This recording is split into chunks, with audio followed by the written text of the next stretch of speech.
Hello and welcome to this episode of The Human Frequency. Well, The Human Frequency is turning 3 years old, and we've come a long way, I feel. I'm pleased with the direction we're going in. I think you feel the same, right? Mm-hmm. I enjoy being on YouTube and talking for a short amount of time every once in a while. Yeah, me too. I enjoy talking. I like talking when I have something to say, and not when I don't have something to say. I enjoy the freedom most of all. I know that word's kind of thrown around a lot these days. And it's not really associated with YouTube anymore. No, it's not. But I just prefer to be in control of the information I have to offer. And if I don't have anything to say, I'm not going to say anything. And I think that necessarily affects the quality of the material in a good way. I think so, but it makes our output low. So we thank you for bearing with us because we only come on when we have something to say. And that's one of the things I like about the direction we've gone since we've left radio. And we started out on a radio network called American Freedom Radio. And it was very interesting experience being on a real live radio show and having interviews with people via Skype and all that. And, there's some things about it that I kind of miss, that spontaneity of live. But I'm actually really happy now because there is no schedule. So, based on all the work we do, it's sometimes hard to do something every week. And sometimes I don't have anything new to say that I think is really super important. I don't know. I just didn't want to talk about minutia. So part of the reason that we're talking about where we came from today is because things have changed. And one of the things that you may have noticed is we don't do interviews anymore. And it's not because we are antisocial, but it's just because there are so many problems with mind control and confusion and negativity and smartphone addiction in the entire available pool of interviewees. And I have yet to meet anybody who doesn't have these problems, especially smartphone addiction. It just changes the whole tone of every conversation. It's really hard to converse with smartphone addicts. Well, just for the record, we are antisocial. That's true. That's a separate issue entirely. But not when it comes to a intellectual conversation. But that's on our terms. Yeah, well, that's what we're here to talk about. Yeah, and I actually want to rewind a little bit. Before we were even on the radio, you had a show on Talk Network for a couple of months, and that's where you got started. And I didn't enter the picture until we were picked up by American Freedom Radio. Right. So I started out on radio because a friend of ours, Dean Ryan, thought that I would do a good interview show. So he had me and another co-host get together and we did an interview show. And it was a good experience. It was more of a podcast format. It wasn't live, but I enjoyed it while it was going on. And then the networks fell apart, pretty much changed completely overnight. And most of us didn't want to stick with it anymore after that happened. So that's when it all kind of fell apart. And my co-host and I parted ways over disagreements over the end of that situation. So when American Freedom Radio asked me if I wanted to do a show, if we wanted to do our show continuing on AFR, I said, well, she and I have parted ways. I would do something else. And then I suggested that Gabriel could do the show with me, and that worked out really well because we talk really well about this stuff. So I've been enjoying that. And on American Freedom Radio, we mostly did interviews. So we didn't actually talk that much on those shows. We didn't, but we talked enough that I was able to kind of cut my teeth on that whole format because I had no previous podcast or radio experience whatsoever. But like we said at the beginning, I enjoy talking, you enjoy talking. It was just one of those things where we just thought, why not just give it a try? Well, most of all, I like sharing information, and I think we have a lot of good information to share because of all the discoveries that we've made that nobody's really been able to teach us. So we're hoping that it comes through and you can learn it from us too and enjoy the benefits of orgone energy, which is really what this whole thing is about. When we were on the radio station, we really were in that interview format, and that's what the network wanted, and we thought we wanted it too, but as a result, we were never really able to get out the amount of information we can get out now. So we can talk about orgone energy more now, and we could talk more about things that we've used in our lives to be more free. Whereas in an interview format, you have different topics, which is nice, but there's more restrictions overall. Yeah, it's a format. Yeah. So anyway, I am happy with the open-ended podcast format. And I am also okay with not doing interviews at this time. People do ask us sometimes about interviewing people, but at this time, we're happier to just share what we've learned. Because the problem with some of the interviews is that people don't understand energetics in human life. And that's what most of the show is about, which is why it has the name The Human Frequency. It's about frequency, it's about energy, and most people have a really hard time understanding it, even if they're really good at their topic, like they know all about nutritional health, or they have a scientific expertise like Ken Rolla, who has expertise in electrical engineering, stuff that we don't necessarily know that well. So sometimes it's really great to get someone on to talk about topics we don't know very well, but that lack of understanding of the energy that is within us and around us and that we work with and that we get life from, it's a hard thing for most people to understand. Yeah, I'll say. And energy is everything.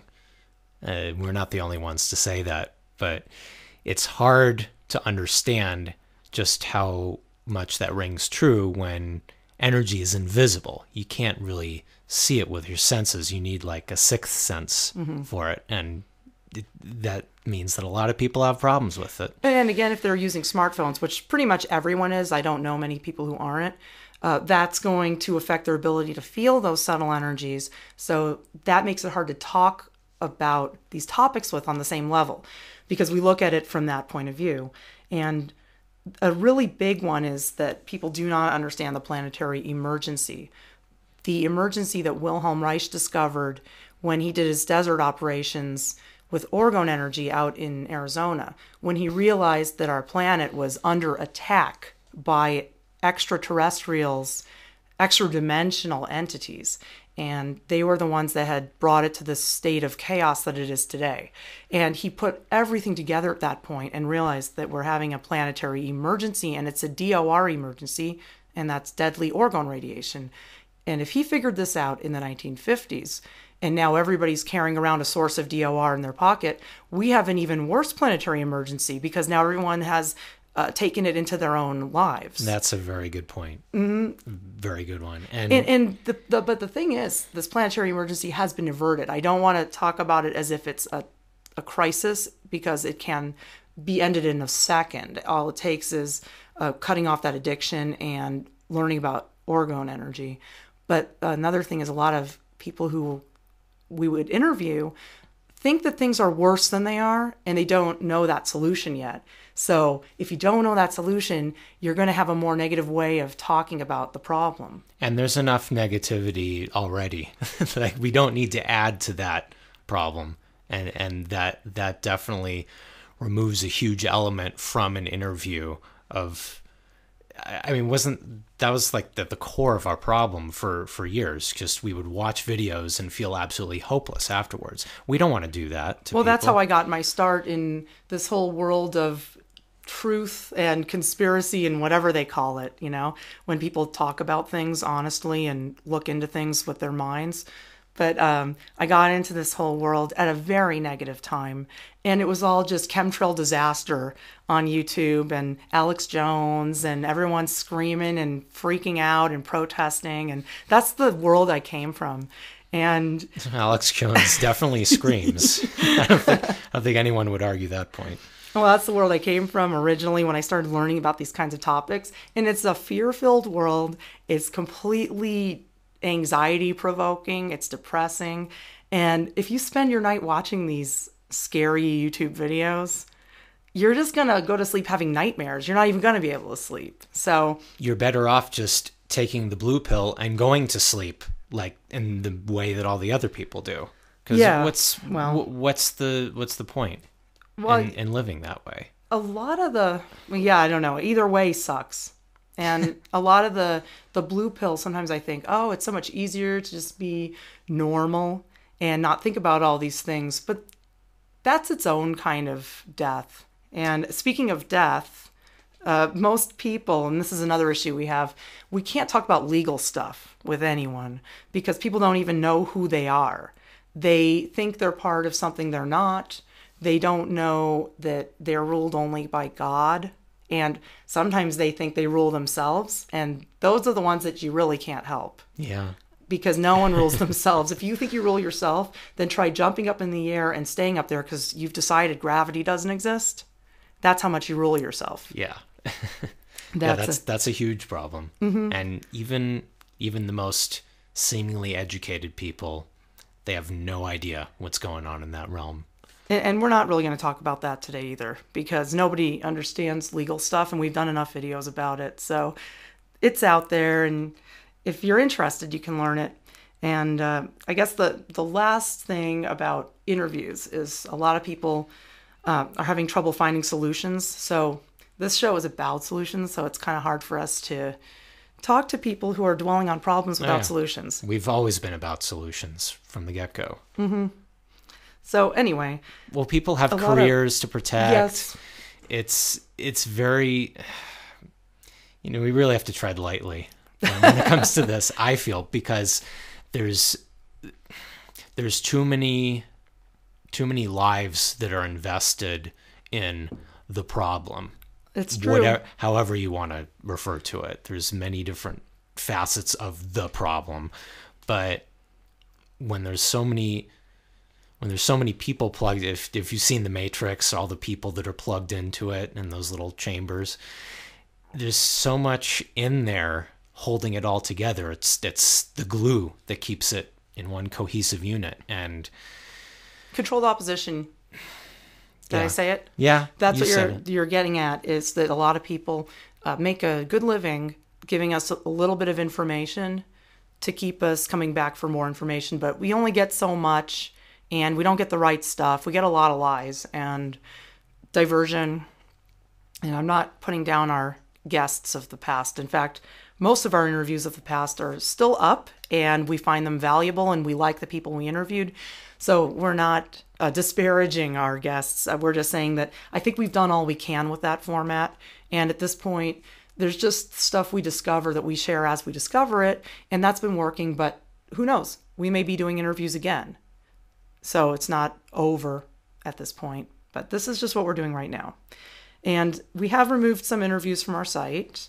If you've seen something in the past and it's not there anymore, we remove them for the reason of disinfo, because we've become more discerning since we started doing this. We've learned a lot. And so we learned when something is really outright wrong.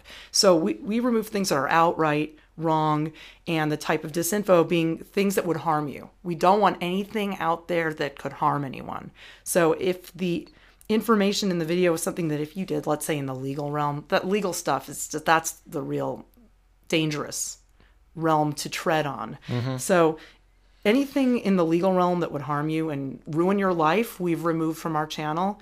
And we've just kind of stuck with people who are more solution oriented. So anything that we think, is not just not solution oriented, but outright harmful. I guess that's what I'm trying to say. The most egregious stuff has gotten removed, and we'll discuss that a bit later. But I just want to say that the points we were talking about, like how people don't understand the energetic solution, they don't understand who they even are. Without this basic understanding, a discussion is really rather meaningless, I think. And there are no comprehensive teachers anymore. I really think that's the problem. People are connecting dots to things that they are not qualified to speak on. And what's that going to do to an interview?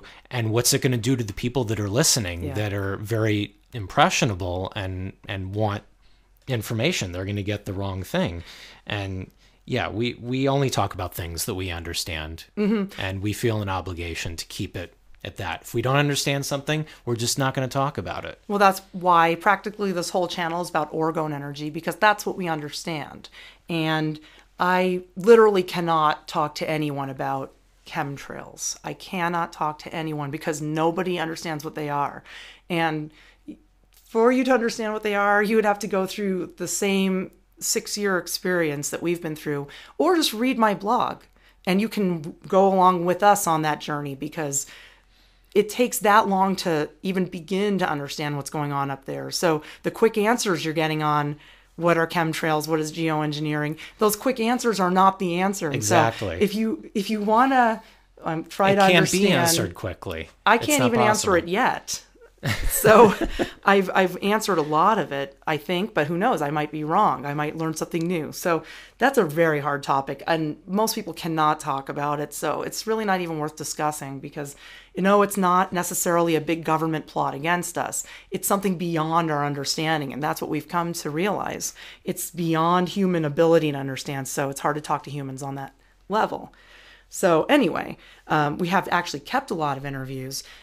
We've only removed things that were really, really bad. People who exalt the controlled opposition or are the controlled opposition outright, and they know who they are. And you probably know who they are too if you don't see it on our channel anymore.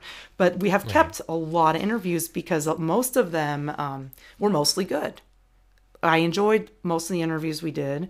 And some of them were actually just completely right on, just great information all around, and anything that was incorrect in them was nothing that would ruin your life if you heard it or put it to practice. So that's what we kept, because my main thing here is we want to help solve problems, but if anything in there could possibly do harm, it has no place on this channel. Right. And also there's a difference between disinformation and misinformation, and the difference is the intent. Mm-hmm. Like you should be able to tell when someone is outright deceiving you versus when they're mistaken about something. And a lot of the people we had on our show were very enjoyable to listen to and interesting. So even if not everything was 100% perfect that they said, they were really compelling. So we've kept these around, and this is a good opportunity to let you know about some of the interviews we did in the past that you might enjoy, some of our more interesting interviews. And actually, most of them were. And Ken Rolla was one guest we had on 4 times. He was always an excellent guest, and most of his points were completely correct in my opinion. There was only a couple things that I don't agree with him on, and we're going to address those things right now. But really, I recommend his interviews. They're very interesting, and he's good on a variety of topics, and one of the few people who understands scientifically how orgone energy works, so he's worth listening to. I do want to clear up that I do not think the government is nearly as involved in geoengineering as he does, and you'll see why the more you look at the blog and the ET interference and evidence of ET interference in our ecosystem and in our lives. And the other thing is aluminum in tower busters is a good ingredient. I don't agree that it's detrimental. And actually, he did clear up in one of the interviews that even though he said he didn't like aluminum in them, it can work, and that ours are working. So, yeah. And I've gotten actually several emails about this of people saying, I've heard that aluminum is bad in orgonite, and that's absolutely not the case. Now, any metal that's too big, whether it's aluminum or copper or brass or nickel or whatever, any metal that's too big, like the pieces of metal themselves, is bad. That's going to adversely affect the functionality of a piece of orgonite. But as long as the shavings are very thin and very fine, then you can use any metal. And we have used aluminum-based tower busters for going on 5 years now, and we've had unbelievable success with them. I know George Ritchell has, of organizeafrica.com. It's pretty well established how these things work. So, yeah, that point about aluminum not being good in orgonite is not true. And George Ritchell also was an excellent guest that I highly recommend going back and listening to. He talked all about tower busting the continent of Africa. He's been everywhere. His organization is called Organize Africa, and he's completely turned around the climate in that continent. He's restored rainfall and helped to regreen deserts and bring a lot of joy to the people. So highly recommend going back and checking out the interview with George Ritchell. I remember it being right on. I agreed with him on all points. I thought you were going to pull a George W. Bush and say the country of Africa. I was kind of Well, you know, what's the difference? hoping Countries are not even real. that's true. Well, that's a It's whole the other... planet of Earth. That's all there is. Oh, and another thing about Ken is that I should point out, we don't use the term scalar energy anymore. He uses that pretty much exclusively. He And doesn't... interchangeably for orgone energy. Right, but we feel that scalar energy is just too vague a term to be used to describe orgone energy, because scalar energy is used as a term to describe any type of energy that goes through matter, indiscriminate of what it is specifically. So, Well, I think it's that just, it is a it's just too vague a specific term. type of energy, but it's a certain there are certain frequencies within it. And the one we deal with is orgone. That's a specific frequency within that. So we pretty much deal with the good one and the bad one. It's very simple and when you put it in terms of orgone, and anyone can understand it. Well, I guess what I'm driving at here is that we prefer to enhance the meaning through words rather than potentially obscure it. I agree with that. So it is a little more specific. So you'll hear us say orgone energy, and we're not using that other term anymore. Well, there were some other guests I wanted to remind everybody about. And here's one. This one cut out about 40 times. But Laura Eisenhower was a very compelling guest, very interesting and fun to listen to. You know, she must have been saying something really important for them to cut us off that many times. Well, this is what happens when you use a Wi-Fi connection. That's true. She did use that. And we always encouraged our guests to go hardwired Ethernet, but most people use Wi-Fi. And that's an issue with broadcasting when you have subversive topics, because that connection can get cut off by the parasites at any moment if you're on a Wi-Fi. But anyway, Laura Let did alone cut out what it's a doing lot. to your consciousness. Well, yeah, and that goes back to why we're not doing interviews right now. Let's let people stop being smartphone addicts, and then maybe we'll have some more interesting interviews again. Fat chance. Well, that's what I think, but you never know. I did really enjoy listening to Laura, and she does mingle with the controlled opposition, but she's also rejected in a way from that world because she's got so much to talk about that they don't necessarily want people to hear. So I don't think that the government is as involved. She is of the government, being an Eisenhower, but I've always found her to be sincere, and I enjoyed her. So I like that interview, and you could totally go back and check that one out, and you can hear how many times they cut us off. It was amusing. Here was another really great one. And this one is highly underrated. I think that people have kind of missed it. It's Lloyd Burrell of electricsense.com, and he's an expert on EMF. He's an expert on EMF sensitivity and had a great information. We agreed with him on almost everything, and he's very realistic. He's an advocate for totally not using anything that has EMF. Really, he's the only one I can recall of who is an advocate of complete disuse. Mm-hmm. Not just Band-Aid solutions, but just rejecting the whole thing outright. Yes, and I totally thought he was right on about everything. He didn't know about Orgonite, but at the same time, he didn't advocate a gadget fix, he called it. Like, instead of getting rid of the smartphone, adding a gadget to it to make it safe. He does not advocate for that, and he puts Orgonite in that category. So although I think Orgonite's essential for EMF you can't do anything about and for gridding the environment, I do agree with him that in your own life, the most important thing is disuse of those items that release EMF. But I would also incorporate Orgonite into your life, because not only does it help with EMF from outside, but it also helps increase consciousness. And you can learn to make Orgonite, by the way, by looking at our video on this channel on how to make Orgonite tower busters.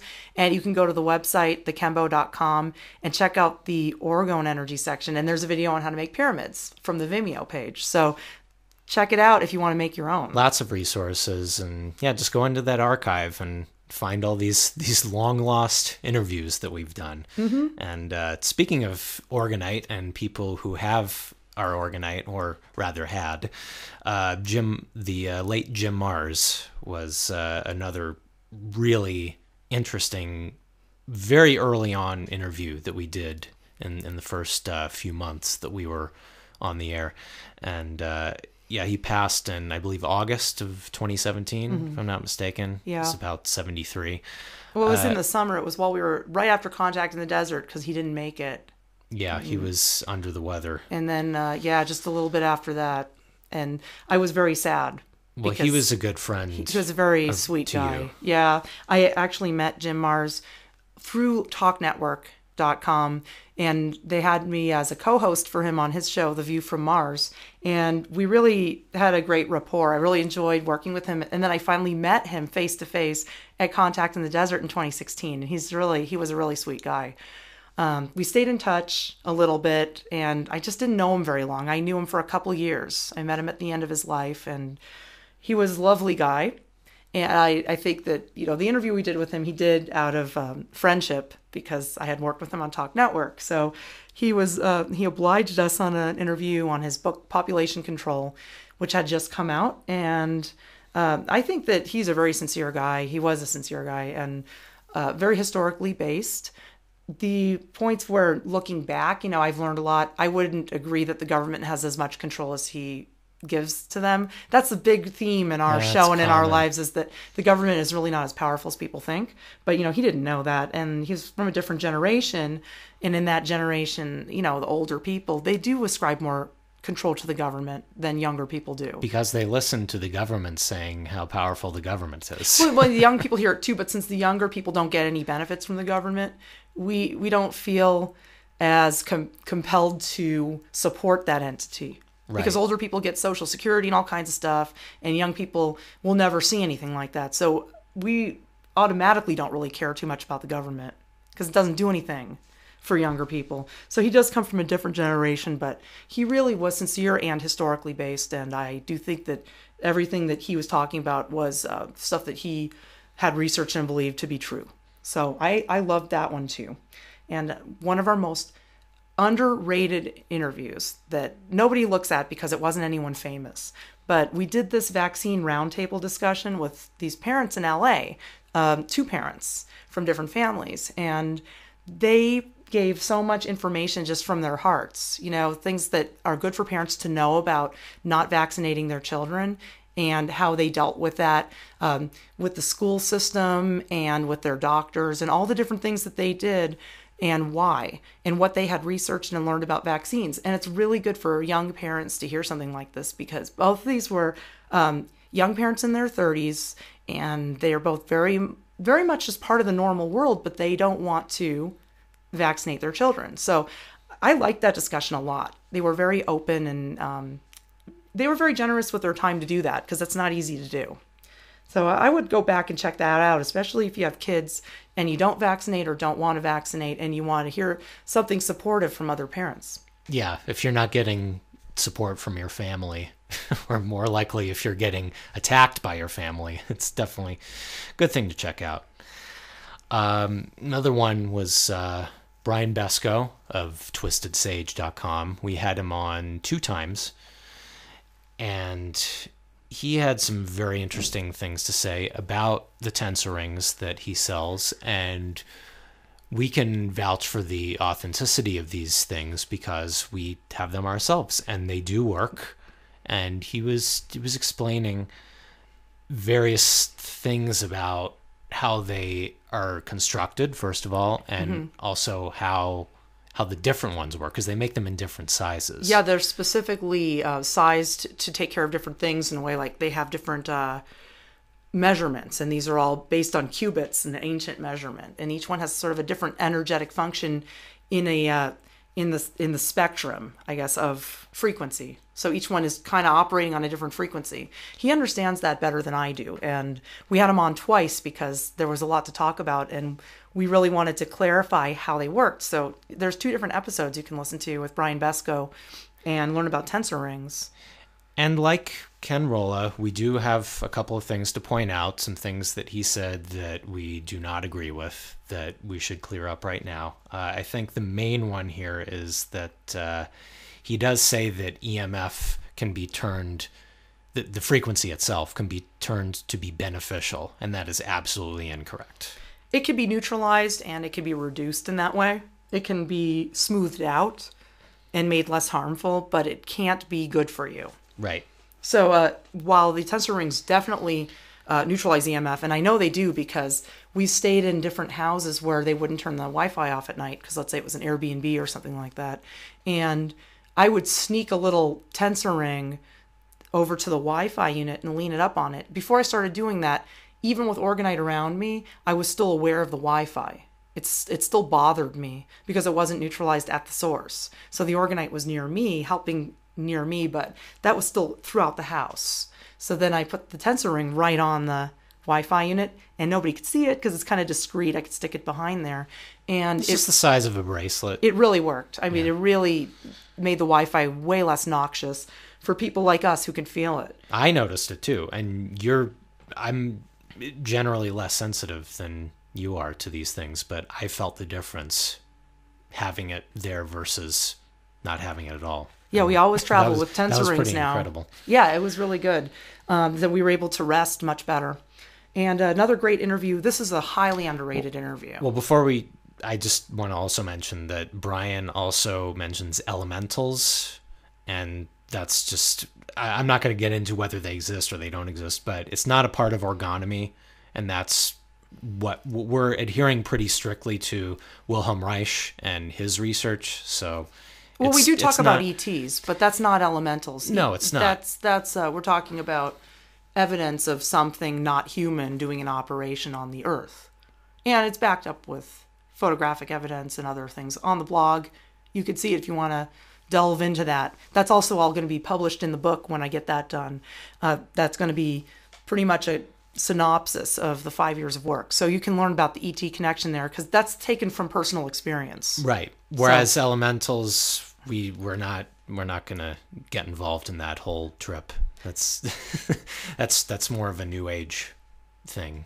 Well, but anyway. Well, Brian was really good, though, to teach about a different way of using beneficial energy. And I really like the interviews where we talk to people who understand orgone.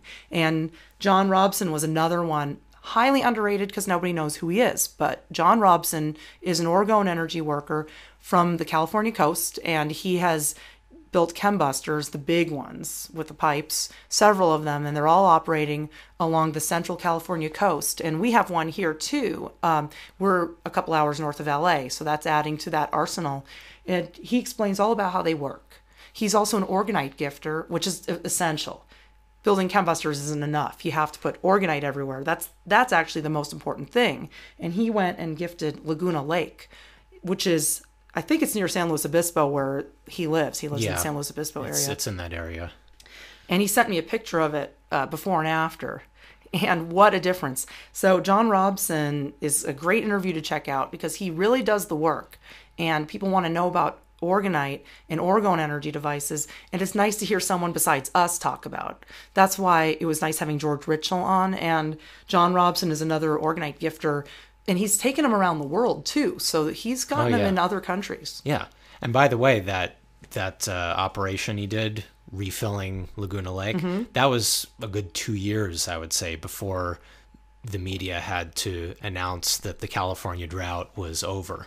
So it was in the process of ending before it was declared over. And I do think that what he was doing out there in the Central Coast was pretty integral to breaking down that part of the frequency fence. Yeah, I think so too. So that was a great one.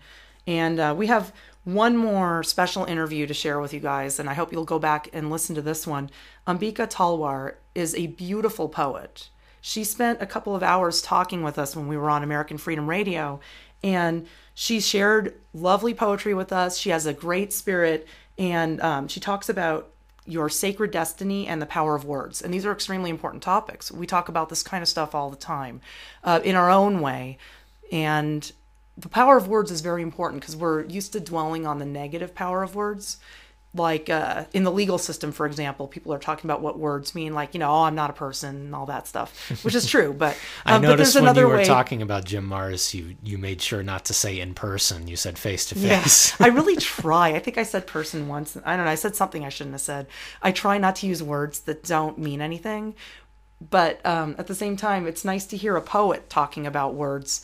Somebody who uses them in a really positive way and isn't concerned about the legal system and those meanings of words, who just expresses beauty. So anyway, I highly recommend if you want to kick back with some nice poetry. Ambika Talwar was great. I loved her, and she read my favorite poem of hers that I requested. So I would check that one out. Those are our top episodes that I wanted to recommend from the past where we interviewed people, and some of them are very underrated. Others, you'd be amazed how few people checked out some of these nice guests. So yeah, there are plenty of others. You can just dig back into the archive, going up to our very first one, which I don't even know what we talked about there. We were probably a mess. But... Yeah, probably. But whatever. I wonder if we are today. 3 years later. I'll get back to you on that one. But we left that one up, and we have lots of different stuff to offer, and we just encourage that you go into the archive, dig back, and check out what we have. Mm-hmm. And, it's important to remember where we all came from as YouTube addicts, too. We were watching a lot of YouTube junk back in the day. So the reason that we've kind of pulled back a little from all of this is just that there's too much out there now. It's like too much information on YouTube, and so much of it is just filler at this point. So we've really kind of pulled back on this show, and we just do it when we really feel like we have something important to say. And well, yeah, it's hard enough being discerning as it is, but when there's that level of saturation, it's just impossible. And there's so many channels now. It's so confusing out there in the YouTube world. So I understand if someone would click on this channel and think that, we were full of it and just, not even look at it, because there's so much filler out there. That, just because I see a topic that looks interesting doesn't mean that the host knows what they're talking about. We do our best. I understand some people don't like the kind of stuff we're talking about. And I know YouTube certainly doesn't like it. But there are so many, fake channels on YouTube now too. It's becoming a really confusing world. And there are shill channels, and you got to watch out. So I would understand if people had an aversion to YouTube altogether, because it's happening to me. I'm not looking at it very much anymore. I mean, if you go to this video right here, right now, and you're put off by it, I don't blame you. Yeah, I know. I would be too. Because there's so much out there now that's not real. So, you just have to, nowadays, and just like any time, you have to be really discerning, because there are a lot of people out there that are pretending to be, talking about solutions, but in actuality, they're telling you things that are just like bigger traps. That's the thing, is I'm not that worried about people who don't know what they're talking about if it's not harmful. My concern is shill channels that could get you in trouble. And that's the kind of stuff we've removed. And by get you in trouble, I mean even just waste your time, divert your energy, and keep you from getting to where you need to be consciously. If somebody's talking about a government solution to something, like they have a show about freedom of speech, for example, I'd be wary of anything they have to say, because freedom of speech, just talk. Who gives you freedom of speech? God gives that to you. And I know that sounds simplistic, what I'm saying right now, but to dwell on these fake solutions, like as if you can really bargain with the government over things, as if that's even feasible. Yeah, there's so many red flags like that. Yeah, you just have to look for it. I tout the importance of discernment on pretty much all of our shows, so I'm not going to say that again. Yeah, so I mean, we're just like kind of off the whole YouTube thing now, other than just when we have something to say. And the thing is that also concerns me about YouTube addiction is people watching these videos via smartphone, because a lot of the videos are designed to program fear nowadays. And I get really upset about people putting up videos about being afraid of geoengineering anymore, for example, because we've already solved that problem, So if you're looking at these videos that are fear oriented and you're doing it via smartphone, it's going to be like rewiring and changing those mental channels in a way to implant the fearful thoughts. It doesn't just program you with the information, it programs you with the waveform. Exactly, and everyone thinks they're above it, but they're not. And you may notice that in my past, around the time when I was a YouTube addict, actually, I was on a pretty major network, because I do say be wary of major networks that are well-funded, and beware of hosts that are suddenly really popular that came up out of nowhere. But I will say that back in 2015, I was on a very, significant interview show, and the networks actually changed names since then, and I've also changed names since then.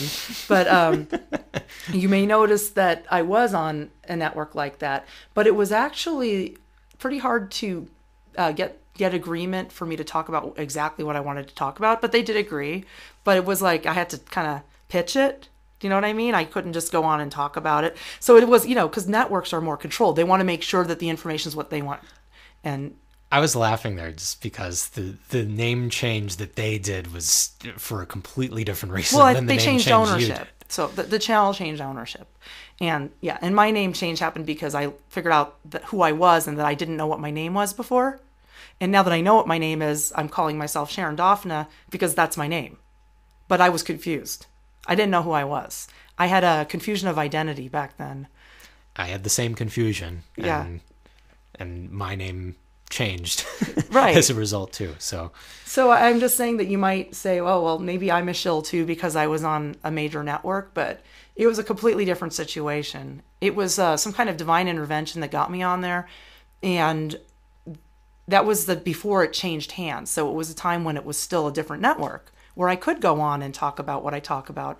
The network that it is today, there's no way. But so I'm not talking bad about the network I was on. I'm just letting you know that if you think that I'm a shill because I was on a major show, then that's okay.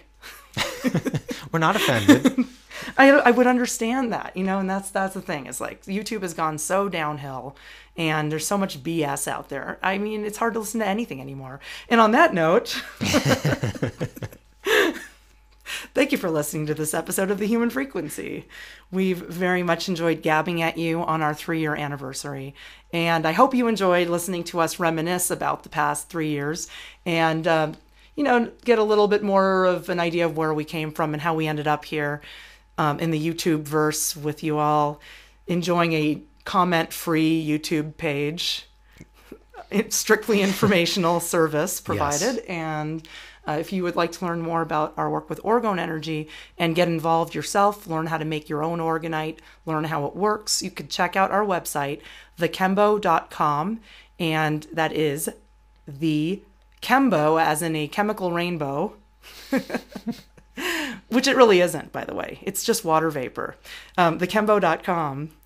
And is that funny? It's just water vapor? That is funny. It's funny that we find these things out later, these things that we were so petrified about in 2012 and 2013. But if you want to know why I say that, you can check out thechembo.com and learn more about new discoveries in how to fight geoengineering and how easy it is to bring back natural weather and blue skies, which I know we all want. So it's fun, too.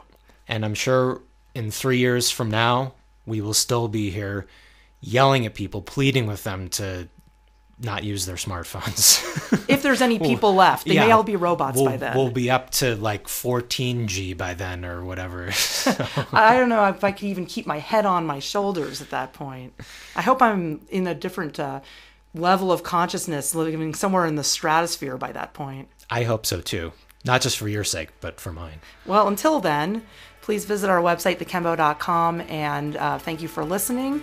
And we look forward to talking with you again soon.